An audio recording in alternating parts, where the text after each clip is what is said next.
Hey everyone, welcome back with another anime review.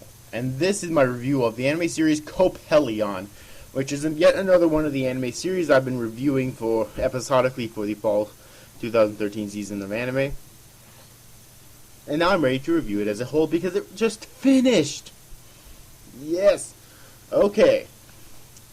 Coppelion. I have to say, it was definitely a pleasant surprise. The original manga series was written by Tomonori Inoue and published by Kodansha, and it originally ran from 2008 and is still ongoing with a total of 20 volumes so far. And the anime series was directed by Shingo Suzuki, and the music's by Mikio Endo, and it's by Studio Gohands. And it originally ran from October 2nd, 2013 to December 25th, 2013, Christmas, with a total of 13 episodes. Okay, the plot. In 2016, a catastrophe occurs after a nuclear meltdown from the nearby Odaiba nuclear power plant contaminates Tokyo, forcing the government to order its citizens to evacuate. 20 years later, Tokyo has become a ghost town due to the high levels of radiation which the government has banned entry for anyone.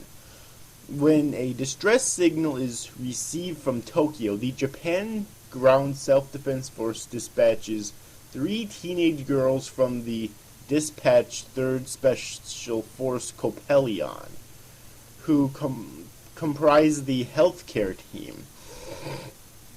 Due to genetic engineering, the Coppelions are immune to radiation while also possessing special skills, meaning they were created for that. They weren't actual humans that were just genetically altered. Although they were created from actual humans who had died, though. Alright. Thus, the Coppelion's journey to the ruined capital to find survivors.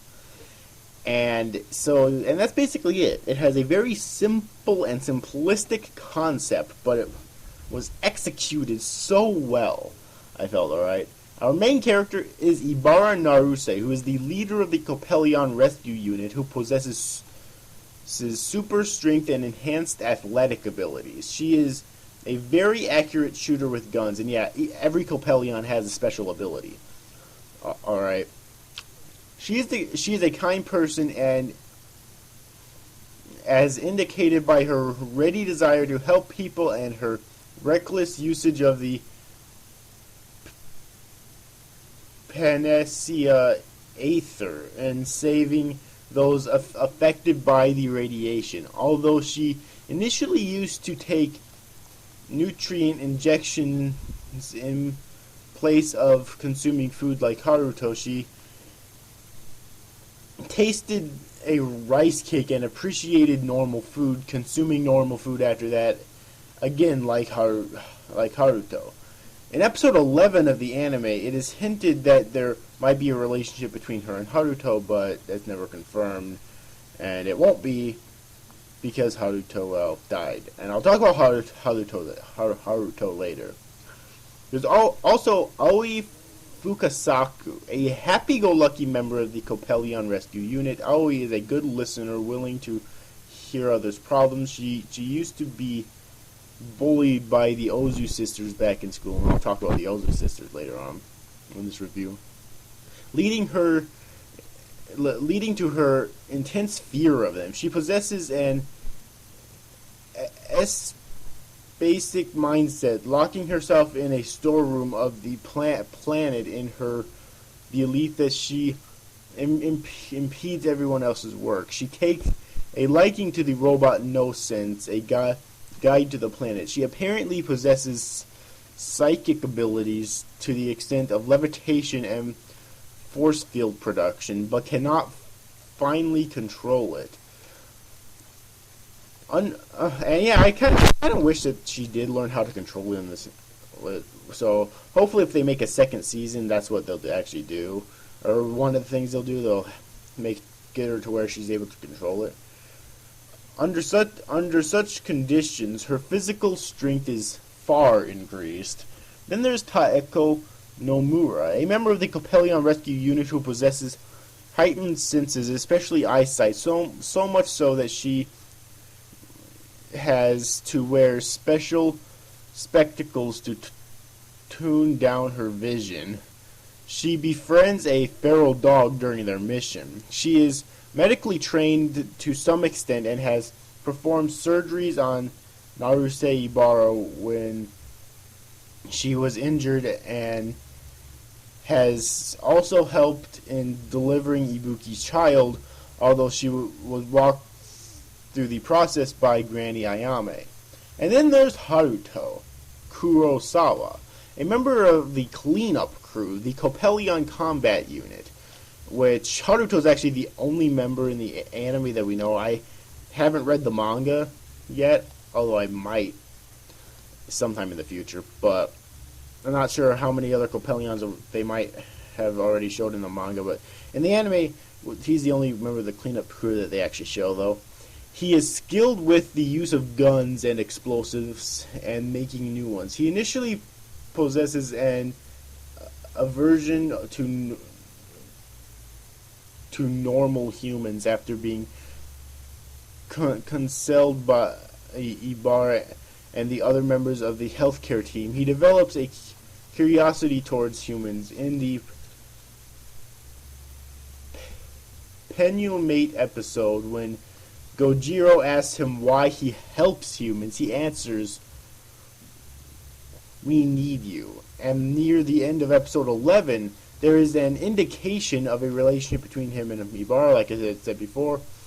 But again, since he actually does end up dying, like in episode 11 or 12, I think it is. Then, so it's not really ever going to be confirmed. I don't know if it was confirmed in the manga or not, but it wasn't in the anime though.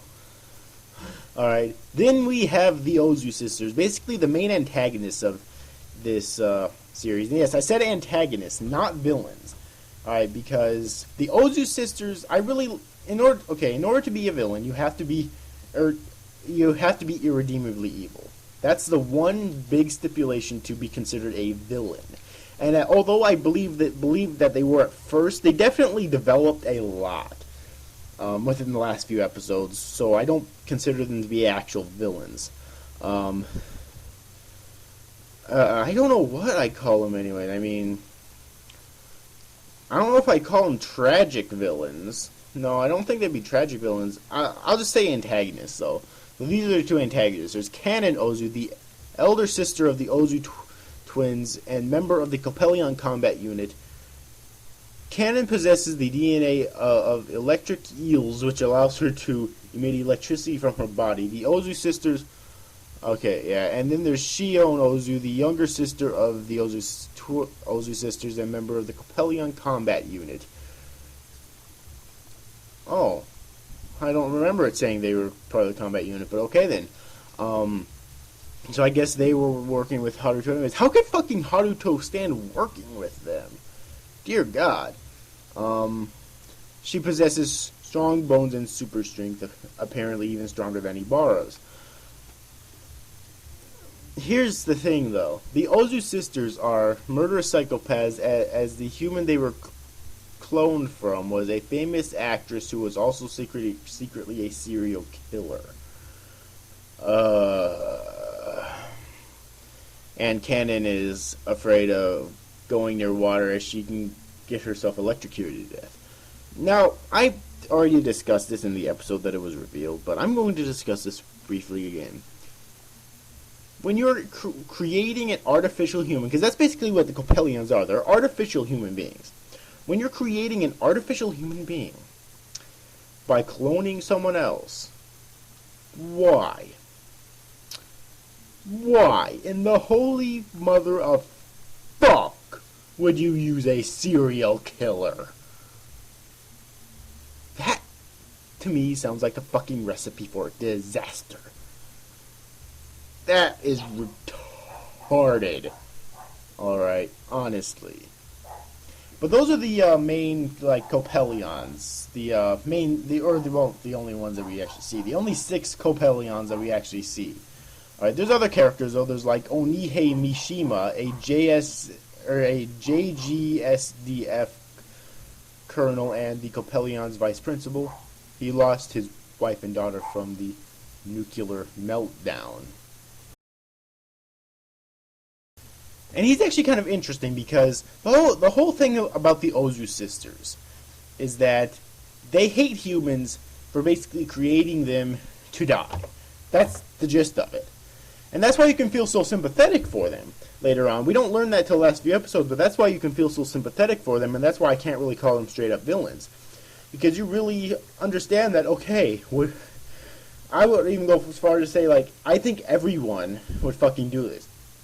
Would fucking do what they did and try to wipe out humanity if humanity fucking did that to them. And it goes to show humanity's cruelty. However, Onihei's different. He felt very sorry for the Coppelions, and he wished that he could change it. He's different than the other humans, such as the principal of the units, and whatnot, who basically a cruel bastard, you know. So that's why I like Onihei as a character, and that's also why I like the Ozu sisters as characters and as the antagonists. One thing I did think was kind of unrealistic though was that they weren't like given any sort of punishment for what they did, which seems kind of unrealistic, not only in terms of reality, but also in terms of any other anime that I fucking watched before, you know.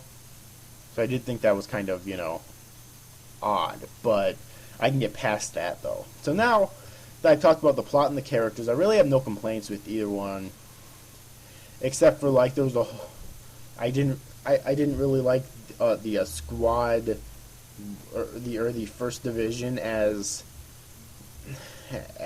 villains who were working with the Ozu sisters, but I didn't really like any of them as villains. I thought they were just pretty generic and whatnot. I didn't really care for them all that much. They weren't too interesting to watch, I didn't think. But other than that, in terms of the plot and characters, I really have no other gripes. Alright. So now let's talk about hold on a sec.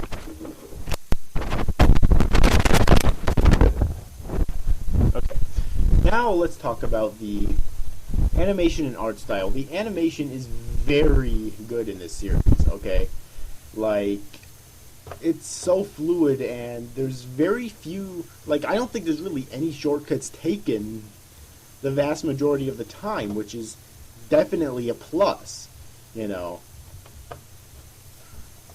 Alright, in addition to that, the art, I also really like the art. I liked all the character designs. One thing that I did think was kind of odd, though, was that when the series started, the lip syncing was actually kind of off, which felt kind of off to me, you know. Like, the lip syncing wasn't the greatest, but the lip syncing did get better over the course of the series till it got perfect. So at least it didn't last, but I did find myself wondering exactly why and how the lip syncing was off in an anime. I think that's, in an official anime, I think that's the first time ever that I've actually noticed that. And really, I think it was, actually, I go even more extreme than that. It was like probably only in episode 1 where I noticed this problem, so it's not a real complaint, I guess, but I still think that it's worth mentioning, though. Now for the music and soundtrack. Both the opening and ending I felt were really good. They weren't some of the best openings and endings I've ever seen, but they were still pretty good. The songs were pretty catchy and whatnot. And then there's the soundtrack for the series itself, which was also very good. Now, there's not really much anything else for me to say about the music and soundtrack than just that. I can't really see the soundtrack wasn't amazing because it's like I don't really remember any of the tracks, but they were really good for when you're listening to them, basically. Okay, and one more thing about the animation, I guess I should mention, is that towards the end of the series, there was a giant spider robot that used CG. Okay, and I don't really have a problem with that in general. Um, Alright, the problem I have with it is that the CG looked really fucking bad, okay? I just have to get that out there. I mentioned it several times in my episode reviews, but I have to get it out there this time as well. The CG in this series looks really fucking bad, okay? I'm just saying. So anyways, I think that about wraps up my